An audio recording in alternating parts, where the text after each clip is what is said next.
There's something different about people who watched Neil Armstrong step onto the moon in real time. Maybe it's the way they approach impossible problems with quiet confidence. Maybe it's how they refuse to accept "can't be done" as a final answer. Maybe it's that peculiar blend of wonder and pragmatism they carry into every room. Because watching the moon landing live didn't just give them a cool memory. It forged a specific type of psychological resilience that experts are only now beginning to understand. And by the end of this video, you're going to see why witnessing humanity's greatest achievement created some of the most forward-thinking people alive today. Let's start with something most people get completely wrong. Modern psychologists often claim that unrealistic expectations damage mental health, but the Apollo generation proves that theory dead wrong. Picture yourself as an 8-year-old on July 20th, 1969. You're sitting cross-legged on shag carpet, inches from a black and white television that took 10 minutes to warm up. The living room smells like TV dinners and your father's cigarette smoke. Your mother keeps shushing everyone even though nobody's talking. Walter Cronkite's voice fills the room with barely contained emotion. The image is grainy, ghostly, almost unreal. And then you see it.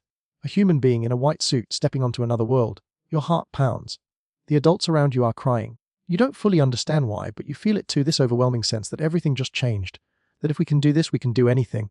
Picture this, July 20th, 1969, approximately 1:56 p.m. Eastern Time. You're sitting in darkness except for the television's glow. You've been watching for hours. Your parents haven't sent you to bed. The astronauts are just voices crackling through static. The camera shows something that looks like a science fiction movie, except everyone keeps saying it's real. You're watching something that every expert said was impossible just a decade ago. And it's happening right now. This wasn't entertainment. It was proof. You learn to separate what's genuinely impossible from what's merely difficult. Every time someone tells you something can't be done, you think about that grainy footage. Psychologists call this formative possibility modeling. But for the Apollo generation, it was just Monday night. Here's what's remarkable: children who witnessed this event showed measurably higher scores in what researchers call optimistic problem-solving orientation. Decades later, kids today watch CGI superheroes save the world every weekend. They see spectacle, not achievement. They're entertained, not transformed. But you witness something real. This wasn't fantasy, it was human capability. Picture this. The entire neighborhood has gone quiet. You can't hear cars. You can't hear dogs. Even the crickets seem to have stopped. Every family on your street is inside, watching the same thing you're watching. You know this because you checked earlier. Henderson's TV is visible through her window. The Johnsons' lights are all off except for that blue glow. 600 million people across the planet are sharing this exact moment with you. This wasn't just watching TV. It was participating in history. You learned that you were part of something vastly larger than yourself.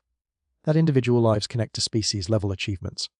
Neuroscientists call this collective effervescence, the transcendent feeling of unified experience. But for you, it was just understanding that humanity could actually work together. Here's what's remarkable: this kind of shared, non-tragic global event hasn't happened since.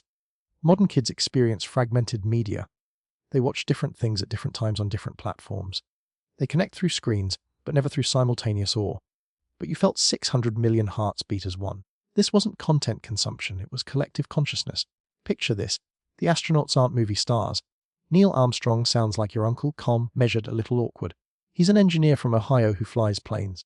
Buzz Aldrin is a mathematician. Michael Collins is orbiting alone, and when they interview him later, he seems more concerned with doing his job correctly than being famous. These aren't gods. They're men who studied really hard and trained for years. Regular people who became extraordinary through dedication. This wasn't mythology, it was aspiration. You learned that greatness comes from discipline, not destiny. That the gap between ordinary and extraordinary is filled with work, not magic. Psychologists call this achievable role modeling, where success seems attainable rather than mythological. But for you, it just meant that you could aim for something difficult. Here's what's remarkable: students who saw astronauts as enhanced regular people showed higher persistence in STEM fields. Today's heroes have origin stories involving alien powers and genetic mutations. Kids learn that special abilities make you special. That greatness requires being born different. But you learned the opposite. This wasn't superhuman, it was super effort. Picture this. Your father takes you outside the next day and points at the moon in the afternoon sky. It's pale and ghostly against blue. There are men walking on that right now, he says. You can see it. Not on TV. Actually see the place where human beings are currently walking. Later at school, your teacher brings in newspapers with footprint photos. You cut them out. You build a model of the lunar module from a kit, carefully gluing each piece. The technology isn't abstract. It's plastic parts you can hold. This wasn't magic, it was engineering. You learn to see technology as something humans build, not something that simply appears. That machines have components you could understand if you tried. Researchers call this technological transparency, the ability to conceptualize how systems work. But for the Apollo generation, it was just knowing that rockets had stages and lunar modules had legs. Here's what's remarkable: this generation showed unusually high rates of amateur engineering and hands-on problem solving. Modern technology is designed to be invisible. Kids use devices they can't open, running software they can't see. They're users, not builders. But you grew up when machines made sense. This wasn't consumption, it was comprehension. Picture this. You're in school, and your teacher puts up a timeline. 1961, Kennedy says we're on the moon, 8 years. 8 years from, we're going to try, to, we did it. You do the math in your head. You were born after Kennedy's speech. This entire achievement happened within your lifetime. The impossible became real faster than you learned to read. This wasn't patience. It was urgency. You learned that massive goals don't require generations. That paradigm shifts can happen fast with sufficient focus and resources. Psychologists call this compressed achievement modeling. But for you, it was proof that adults weren't just maintaining the world, they were actively transforming it. Here's what's remarkable: witnessing rapid societal achievement correlates with higher entrepreneurial activity. Kids today hear climate change will take decades to solve. That major problems are long-term challenges. They learn that real change is always far in the future. But you watched the impossible happen before you hit puberty. This wasn't someday. Picture this. You know the astronauts might die. Adults don't hide this. The newspapers mention it. Walter Cronke's voice carries the weight of it. Your parents' faces show it. There's a real chance you're watching men fly to their deaths on live television. And yet they went anyway. And yet everyone supported them going. Risk wasn't something to eliminate. It was something to manage for worthy goals. This wasn't recklessness. It was calculated courage. You learned that some objectives justify danger. That safety isn't the highest value when measured against human achievement. Neuroscientists call this calibrated risk assessment, the ability to weigh danger against purpose. But for the Apollo generation, it was understanding that progress requires someone to go first. Here's what's remarkable: this generation shows higher tolerance for necessary risk in professional contexts. Modern children are raised in maximum safety cultures. Every playground is padded. Every activity is supervised and liability managed. They learn that risk is always bad. But you learn that courage means proceeding despite danger. This wasn't safety first. It was purpose first. Picture this. You've been watching for 4 hours. Nothing has happened for long stretches, just waiting. Just voices talking about systems checks and fuel levels. Just grainy images of instruments you don't fully understand. And you keep watching. Everyone keeps watching. Because something mattering deeply is worth waiting for. You learn to sit with anticipation, to let important things unfold at their own pace. This wasn't boredom. It was sustained attention. You learned that significant events don't arrive in bite-sized chunks. That delayed gratification applies to experiences, not just rewards. Psychologists call this extended attention span development. But for you, it was just normal to wait for things that mattered. Here's what's remarkable: the Apollo generation shows measurably longer focus duration than younger cohorts. Today's kids consume content in 6-second increments. Algorithms feed them constant novelty. Attention is fragmented by design. They wait for nothing because everything arrives instantly. But you learn to sit in suspense. This wasn't entertainment. It was investment. Picture this. Your older cousin reminds you about Apollo 1. 3 astronauts died in a fire during a test. Just 2 years ago. You remember your parents talking about it in hushed tones. The moon landing isn't the first attempt. It's the culmination of failures, adjustments, and trying again. You understand that this success is built on tragedy. That the men on the moon right now are standing on lessons learned from men who died trying. This wasn't triumphalism. It was earned success. You learned that achievement stories include failure chapters. That setbacks aren't reasons to quit. They're information for iteration. Researchers call this failure integration, the ability to metabolize defeat into learning. But for the Apollo generation, it was just knowing that Apollo 1 made Apollo 11 possible. Here's what's remarkable: witnessing public failure, followed by eventual success, correlates with higher entrepreneurial persistence. Modern culture hides failure. Kids see highlight reels and finished products. The messy middle is edited out. Success looks easy because struggle is invisible. But you saw the whole arc. This wasn't luck, it was perseverance. Picture this. You wake up the next morning and the world looks different. The moon is still visible in the daylight sky, and you can't stop staring at it. You go to school and everyone is talking about it. Your teacher cancels the regular lesson to discuss what happened. Someone brings in a newspaper with the headline covering the entire front page. You realize you're living in a history textbook moment.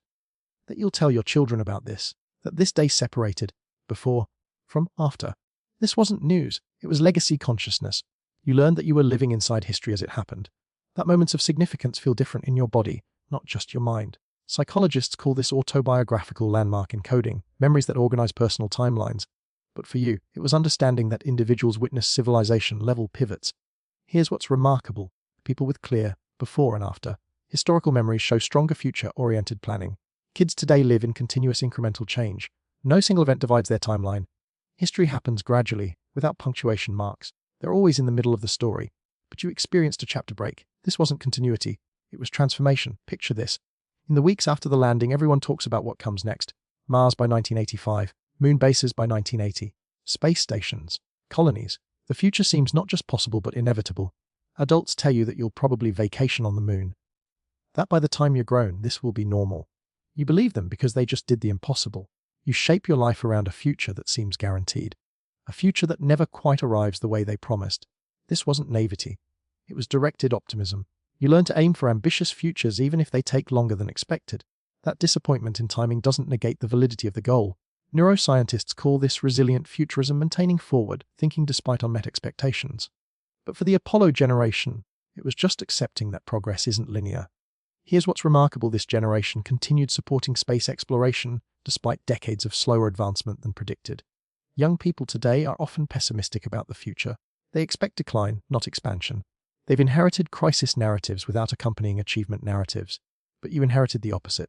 This wasn't delusion. It was faith in human capacity. But some experiences cut deeper. Consider the moment when the lunar module lifted off from the moon's surface to rejoin the command module in orbit. You're watching that tiny vehicle, the only machine capable of bringing them home, fire its engine in a vacuum where no one can help if something goes wrong. Your chest tightens. You're not breathing. The adults around you aren't breathing. This fragile metal box has to work perfectly or 3 men die 240,000 miles from home. And it works, of course it works. It was built by people who checked every calculation 3 times, who tested every component until failure was engineered out. You learn in this moment what it means to trust human competence, to believe that preparation and expertise can overcome almost anything. This imprinted a deep faith in human problem solving. But that faith existed alongside something darker. You also learned that achievement requires sacrifice, that progress has a cost counted in lives and grief, that Apollo 1 wasn't an aberration but part of the price, that Gus Grissom and Ed White and Roger Chaffee died so others could live, that some people have to burn for the light to reach everyone else. This created people who hold both truths, that humanity is capable of extraordinary things and that extraordinary things demand extraordinary sacrifice, that we should reach for impossible goals and that reaching costs more than we want to pay. But that hope is justified and that hope doesn't make anyone safe. This complexity might be their most valuable inheritance. Let's return to that living room in July 1969, with you sitting on shag carpet, watching a blurry figure move across an alien landscape. The adults are crying and you don't fully understand why. But you feel something shifting inside you, a recalibration of what's possible, a new baseline for human potential. These people carry something the modern world desperately needs. They remember when humanity looked up instead of inward, when we built rockets instead of arguments, when the impossible took 8 years, not 8 decades. When 3 men risk everything so billions could believe in something larger than survival. They're living proof that resilience is built, not born. Competence comes from practice, not protection. Progress requires risk, not safety. The best gift isn't a smooth path, but evidence that extraordinary things are achievable. The witnessing greatness shapes those who witness it. In a world of incremental thinking, artificial limitations and lowered expectations, they stand as evidence of another way, not perfect, but a way that produced people who can hold long-term vision, tolerate necessary risk, trust human competence, and believe that impossible just means not yet. People who learn that 8 years is enough time to reach the moon if you're serious about going.